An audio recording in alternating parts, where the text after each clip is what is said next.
Good morning बच्चों class 12th में हम जो चैप्टर पढ़ रहे थे वह है पी ब्लॉक एलिमेंट्स। पहले दिन हमने बेसिक इंट्रोडक्शन करा था, आज उसके आगे पढ़ते हैं। ठीक है, तो हमारा टॉपिक है anomalous behaviour of nitrogen. Anomalous behaviour का मतलब होता है कि नाइट्रोजन का बिहेवियर जो है ग्रुप के बाकी एलिमेंट के बिहेवियर से डिफरेंट। मतलब क्या, एनामोलस बिहेवियर ऑफ नाइट्रोजन का मतलब यह है कि जो नाइट्रोजन का बिहेवियर होगा वो ग्रुप के बाकी एलिमेंट से डिफरेंट होगा, उसको कहते हैं एनामोलस बिहेवियर।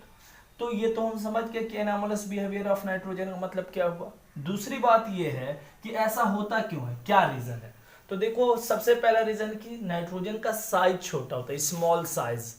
जब स्मॉल साइज होगा तो क्या होगा कि अट्रैक्शन ज्यादा होगा न्यूक्लियस और आउटर मोस्ट सेल इलेक्ट्रॉन के बीच। तो जो नाइट्रोजन होता है उसका साइज स्मॉल होता है, ठीक, छोटा होता है। एक और रीजन है कि जो नाइट्रोजन है, अगर इसका इलेक्ट्रॉनिक कॉन्फ़िगरेशन लिखोगे तो देखोगे कि इसमें 2 ही सेल है, इसीलिए साइज क्या होता है, छोटा होता है। पहली बात। दूसरी बात यह है बेटा, हाई आयोनाइजेशन एनर्जी। तो ऑब्वियस है, अगर साइज छोटा होगा, जैसे मान लो मैंने कहा कि साइज छोटा है, साइज छोटा है तो इलेक्ट्रॉन को बाहर करने के लिए ज्यादा एनर्जी देनी पड़ेगी। गैसियस स्टेट में एक इलेक्ट्रॉन को बाहर निकालने के लिए जो एनर्जी देते हैं उसको आयोनाइजेशन एनर्जी कहते हैं।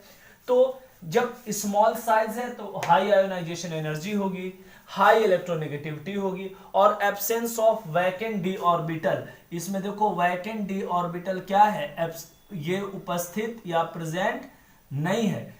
ये रीजन है कि नाइट्रोजन जो है वो एनामोलस बिहेवियर शो करता है। अगर कोई पूछे कि नाइट्रोजन एनामोलस बिहेवियर शो क्यों करता है, तो हम बोलेंगे कि साइज स्मॉल होता है, जिससे आयोनाइजेशन एनर्जी ज्यादा होती है, इलेक्ट्रोनेगेटिविटी ज्यादा होती है और वैकेंट डी ऑर्बिटल होता है, इसलिए absence of vacant d orbital, इसलिए ये जो नाइट्रोजन है वो एनामोलस बिहेवियर शो करता है। इसके पास absence of vacant d orbital होता है, यानी वैकेंट डी ऑर्बिटल इसके पास नहीं होता है। अगर आप इसके प्रिपरेशन की बात करो, ठीक, इसके कंपाउंड्स के प्रिपरेशन की बात करो, तो ये हाइड्राइड्स बनाता है जिसका टाइप होता है EH3।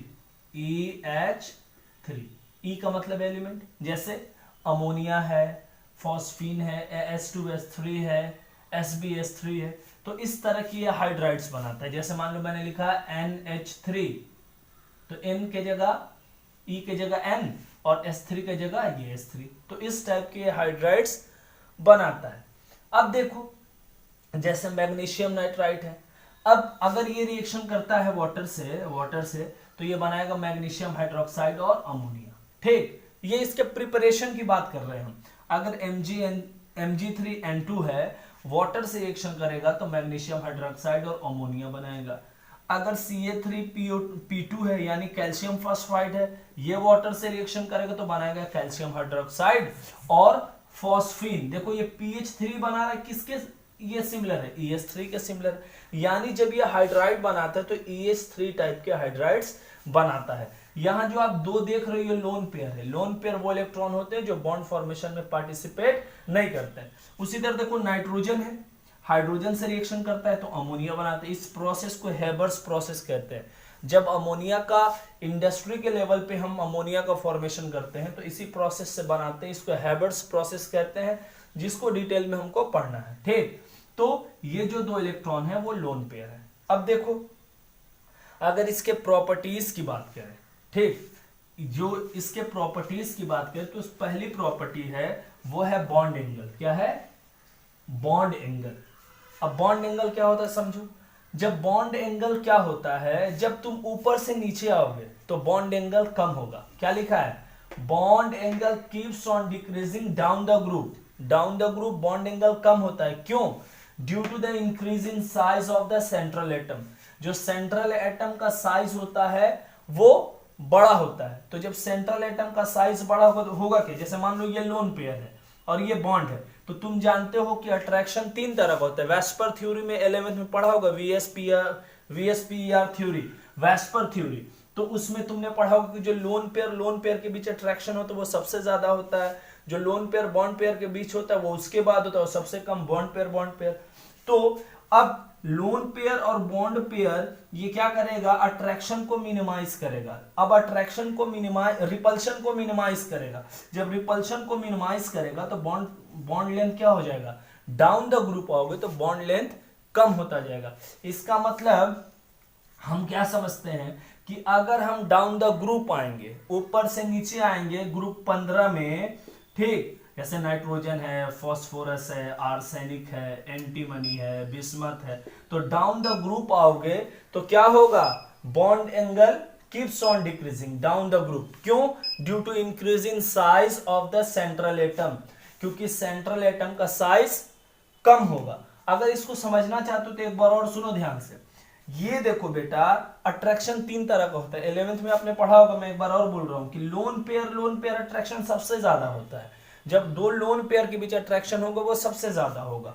उसके बाद लोन पेयर बॉन्ड पेयर, वो भी अट्रैक्शन ज्यादा होता है लेकिन इससे कम होता है। और सबसे कम अट्रैक्शन किसके बीच होता है, बॉन्ड पेयर। जैसे यहां मैंने नाइट्रोजन का स्ट्रक्चर बनाया है तो ये बॉन्ड एंगल है, ये भी बॉन्ड एंगल है। अब देखो ये लोन पेयर है, ये बॉन्ड पेयर है, तो इसके बीच अट्रैक्शन को, रिपल्शन को ये मिनिमाइज करेगा। जब रिपल्शन को मिनिमाइज करेगा तो डाउन द ग्रुप जैसे जैसे आओगे बॉन्ड एंगल घटता जाएगा। जैसे अमोनिया का 104.5, फॉस्फीन का 92, AS2S3 का 91.5, ऐसे ही तुम डाउन द ग्रुप आओगे तो क्या होगा, बॉन्ड एंगल कम होता जाएगा due to increase in the size of the central atom.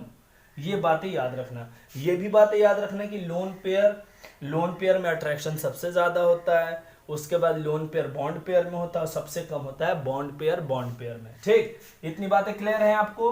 तो ये पहली प्रॉपर्टी थी जिसको हम कहते हैं बॉन्ड एंगल। अब आगे बढ़ते हैं, देखते हैं दूसरी प्रॉपर्टी क्या है। ठीक है, तो दूसरी प्रॉपर्टी समझने के लिए इसको इरेज करते हैं।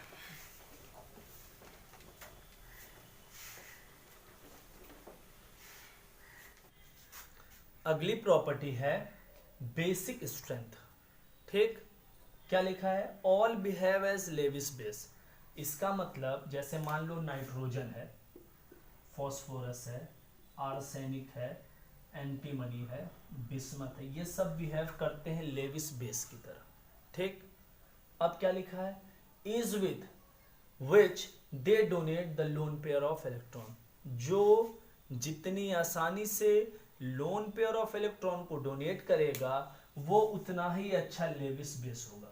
सुनो, जो जितनी आसानी से लोन पेयर ऑफ इलेक्ट्रॉन को डोनेट करेगा वो उतना ही अच्छा लेविस बेस होगा। मेरी बात समझ में आ रही है? कॉन्सेप्ट है ये कि जो जितनी आसानी से लोन पेयर ऑफ इलेक्ट्रॉन को डोनेट करेगा वो उतना ही अच्छा लेविस बेस होगा, उतना ही स्ट्रॉन्ग लेविस बेस होगा। अब down the group basic strain decreases, जैसे जैसे आप डाउन द ग्रुप आओगे तो बेसिक स्ट्रेन डिक्रीज करेगा। इसका मतलब क्या है कि सबसे ज्यादा बेसिक हमारा अमोनिया होगा, सॉरी नाइट्रोजन होगा, और सबसे कम कौन होगा, बिस्मथ होगा। या ये कह सकते हो कि सबसे ज्यादा बेसिक नाइट्रोजन के हाइड्राइड्स होंगे और सबसे कम बेसिक बिस्मथ के हाइड्राइड्स होंगे। तो ये अगली प्रॉपर्टी थी जिसको कहते हैं बेसिक स्ट्रेंथ। ठीक, आगे बढ़ते हैं। अगला है बेटा थर्मल स्टेबिलिटी। तो जो थर्मल स्टेबिलिटी होती है, क्या थर्मल स्टेबिलिटी, वो बॉन्ड लेंथ के इनवर्सली प्रोपोर्शनल होती है। क्या है, thermal stability is inversely proportional to bond length. अब समझे, अब सुनिए ध्यान से। आप डाउन द ग्रुप आएंगे, डाउन द ग्रुप, फिर से मैं लिखता हूं, तो नाइट्रोजन है, उसके नीचे फॉस्फोरस, आर्सेनिक, तो इसके पास कम सेल है, उससे ज्यादा इसके पास सेल, इससे ज्यादा इसके पास सेल। तो जब डाउन द ग्रुप आप आते हो तो सेल क्या होता है, बढ़ता है ना। तो जब सेल बढ़े, जैसे मान लो 2 सेल है तो इतना बड़ा है, 3 है तो इतना, 4 है तो इतना, 5 है तो इतना, तो डाउन द ग्रुप सेल बढ़ता है। तो जब सेल बढ़ेगा तो साइज बढ़ेगा, तो वही मैंने लिखा है डाउन द ग्रुप साइज बढ़ेगा। साइज बढ़ेगा तो बॉन्ड का लेंथ बढ़ेगा। ठीक, जब बॉन्ड का लेंथ बढ़ेगा तो अब अट्रैक्शन कम हो जाएगा। जब बॉन्ड का लेंथ बढ़ेगा तो बॉन्ड एनर्जी कम हो जाएगी, और जब बॉन्ड एनर्जी कम होगी तो थर्मल स्टेबिलिटी भी कम हो जाएगी। एक सीक्वेंस में मैंने लिख दिया है ताकि आपके नोट्स छोटे रहें, और अगर ये शॉर्ट में आ जाए तो आप ऐसे लिख पाओ। लॉन्ग में आएगा तो एक्सप्लेन कर देना कि डाउन द ग्रुप साइज बढ़ता है, बॉन्ड लेंथ बढ़ता है, इसलिए बॉन्ड एनर्जी और थर्मल स्टेबिलिटी घट जाती है। अगला क्या है बेटा, रेड्यूसिंग कैरेक्टर। तो जितनी आसानी से हाइड्रोजन को लूज करता है कोई, उसका रेड्यूसिंग कैरेक्टर उतना ही ज्यादा होता है। अब क्या लिखा है मैंने, reducing character increases down the group. मतलब अगर आप डाउन द ग्रुप आओगे तो रेड्यूसिंग कैरेक्टर इंक्रीज होगा, मतलब ग्रुप में ऊपर से नीचे आओगे तो रेड्यूसिंग कैरेक्टर इंक्रीज होगा। रेड्यूसिंग कैरेक्टर का मतलब जितनी आसानी से हाइड्रोजन को लूज करता है उसका रेड्यूसिंग कैरेक्टर उतना ही ज्यादा होता है।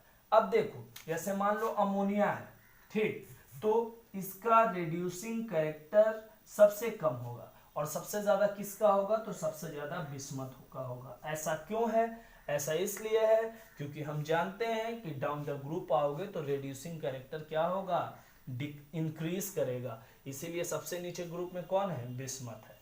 और ये रेड्यूसिंग कैरेक्टर जो होता है वो थर्मल स्टेबिलिटी के इनवर्सली प्रोपोर्शनल होता है। ठीक, तो इसके पहले भी हमने एक लेक्चर किया था पी ब्लॉक के लिए, आज एक लेक्चर है, तो इसको समझिए, नोट्स बनाइए, यही आपके नोट्स हैं, शॉर्ट नोट्स हैं जो कि आपको एग्जाम में रिवीजन में बहुत हेल्प करेगा। ठीक, क्वेश्चन का कॉन्सेप्ट समझिए, हर टॉपिक का कॉन्सेप्ट समझिए। तो ठीक है बेटा, तो आज के लिए इतना ही रखते हैं, ठीक है, और इसको पढ़िए, नोट्स जरूर बनाइए। Thank you so much.